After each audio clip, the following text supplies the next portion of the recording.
Okay, today we're going to focus on show that questions to make sure that we don't drop any marks. We've got the first three terms of a geometric sequence. So a geometric sequence is when you multiply by the same number to get from one term to the other. We don't know exactly what they are. K is a constant. We have to use clear algebraic reasoning to prove that these three expressions form a geometric sequence if and only if K is minus 15. But we're going to change the question to make it a little bit more like last year. And we're going to do it as a show that to get our result of K equals minus 1 over 15. So how would we do that? Well, the idea of giving us three terms is deliberate. So when we have a geometric sequence like, say, this one here, a pattern that can be used is if you do 27 over 9, to find out what that is, that's actually the same as doing it elsewhere in the sequence. Okay, 9 over 3 gives you the same as 27 over 9. And we can set it equal. We can find things out that way. So that's what we're going to do. We're going to set up our equations as follows. So I'm going to say 3 minus 4k over 5 minus 2k. The third to the second will be the same as the second is to the first. Okay, what will I do from here? Well, I will cross multiply. I'll get 3 minus 4k multiplied by 8 minus k is equal to 5 minus 2k all squared. Expanding out these brackets should give me the following. So if I handle my k squares first, I'll get 4k squared. If I handle my k terms next, I should get 24, I should get 32k minus 32k minus another 3k should give me minus 35k. And then plus 24. On the right hand side, 2k squared is 4k squared. Minus 2 times 5 is minus 10, and there'll be two of those, so that's a minus 20k plus 35. The 4k squareds eliminate each other. Adding 35k to each side gives you a 15k here, and taking away whoops, I just spotted a small error in my working, so that's why it's important that we go back and we check. So this should be, 25. Taking away 25 from both sides should give me minus 1. So k is, in fact, yes, minus 1 over 15. So this is the value that when it's this, this will be a geometric sequence, okay? Hence, find the sum to infinity. So the sum to infinity is given by the first term over 1 minus the ratio, where r is quite close to 0 in its size, its magnitude.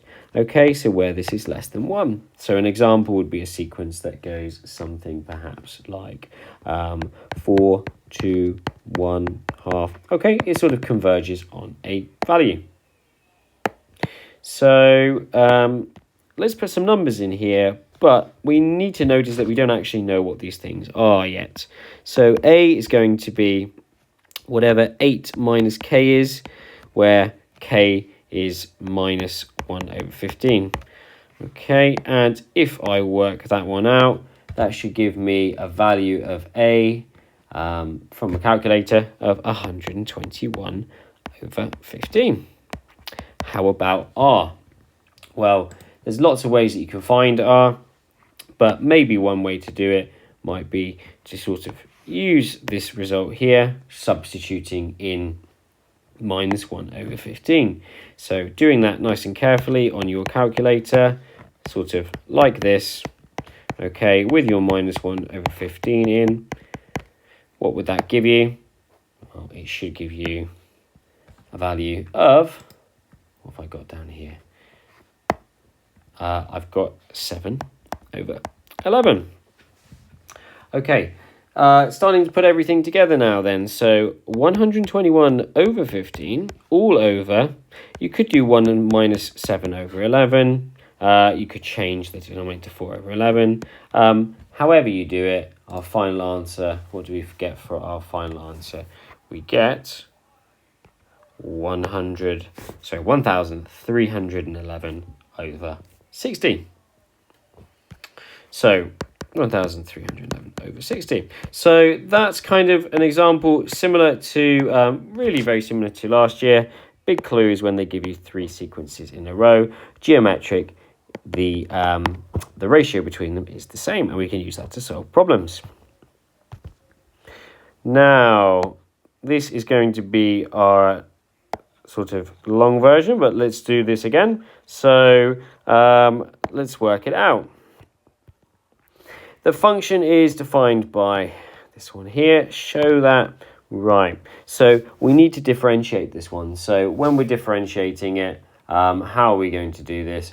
Well, we hopefully spot that the quotient rule is what we are looking for, which is that if the top part is called u and the denominator is called v, the function differentiated will be v du. I always remember it sounds a bit like video, minus u dv. Make sure your v part looks different there. Okay, and I'm going to sort of write my pieces, find out what their derivatives are, so that I can put everything back together. So if I do this, my u part is 4x plus 1, which differentiates to 4, x squared plus 2, which differentiates to 2x. Okay, and it's, as it is with the product rule, it's a bit of a crisscross of these results in terms of how you actually find it. So I'm going to set things up now. So I'm going to do v du. I'm going to write 4 brackets x squared plus 2 minus the other crisscross is 2x times 4x plus 1 over, what is that? That's an x squared plus 2 all squared.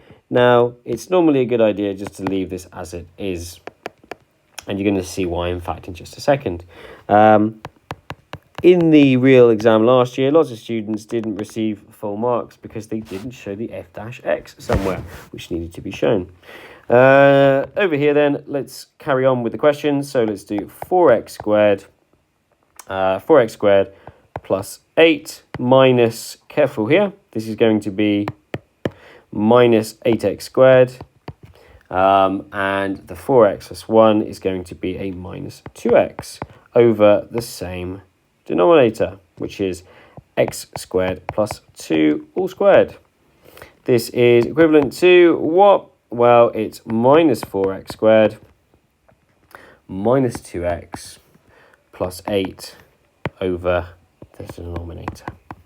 Okay, and, you know, I would, if I'm being really, really careful, I would leave it like this. Okay, so that's how I do the first part. Show that. Making sure I finish with exactly what's on the line. A, B, and C, you could even write them out if you like. Hence, using algebra. So, hence, using algebra means you must use algebra. If you do not, you will not get all the credit. Find the values of x for which the function is decreasing. Decreasing is a signal word, which means, well, the line's going down. The line will be going down because the gradient is negative. So, looking over here, when will this be negative? Now, one of the reasons why I said you don't need to spend too much time with the denominator is because, well, it's not really useful. Something squared means that the denominator here will in fact always be positive. So, negativity is going to come from the numerator. So really what I'm looking for is when is 4x squared, sorry, when is minus 4x squared even, minus 2x plus 8, when is this less than 0? Now, personally, I would much prefer to change this question and add and subtract things so that it was a bit nicer. I would much prefer to find out when is 4x squared plus 2x minus 8 greater than 0, or even better than that, I would prefer to do when is 2x squared plus x minus 4 greater than 0? Okay, everything I've said so far is sort of from a correct statement, adding and subtracting, dividing everything by 2 because there's a 0, but I still have some work to do. Also, remember that when you're solving these questions, quadratic inequalities, it's good to pick up on the general shape because it tells you how you will use your answers. So my two answers, when will things be greater than 0? It will be to the left of the smaller value and to the right of the bigger value. So this is going to come in useful later on. Now, let's work this out then. So I'm going to just work with an equal sign now because the key part is I just want to find out what the roots of this thing are. I'm going to use a completed square method. So I'm going to take x squared and a half x. So I'm going to take 2 out of the first terms and leave a minus 4 here. The sign for this part was actually not important last year. Like I said, I'm just trying to find the roots. That's my focus.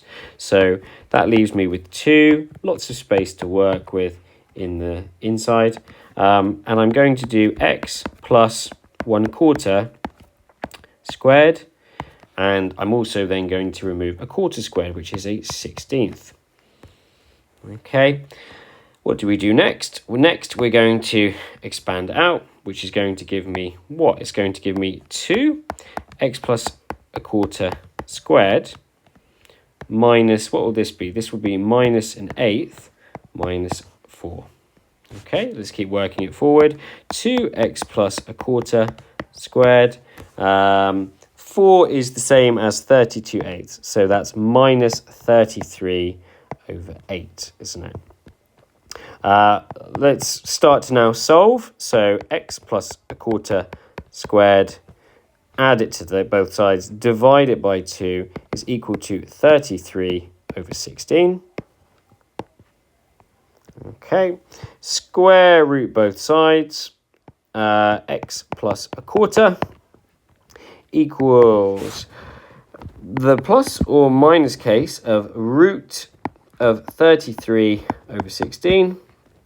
And if I take away 1/4 from both sides and I simplify my surd, I can do root 33 over 4. So here are my two values. I've got x is equal to, in fact, I can even put these ones together. In fact, let's do the smaller one first. So I can do this result. And this is the smaller result. So the answer, in fact, is going to be to the left of this. It's going to be smaller than this. Or the right one will be the plus case. So minus 1 plus root 33 all over 4 is going to be bigger than that. Okay, so I've clearly shown there using algebra the situations that will make the whole thing negative. Okay, really important that I use algebra, really important that I have no missing steps, and using the sketch there, quite helpful.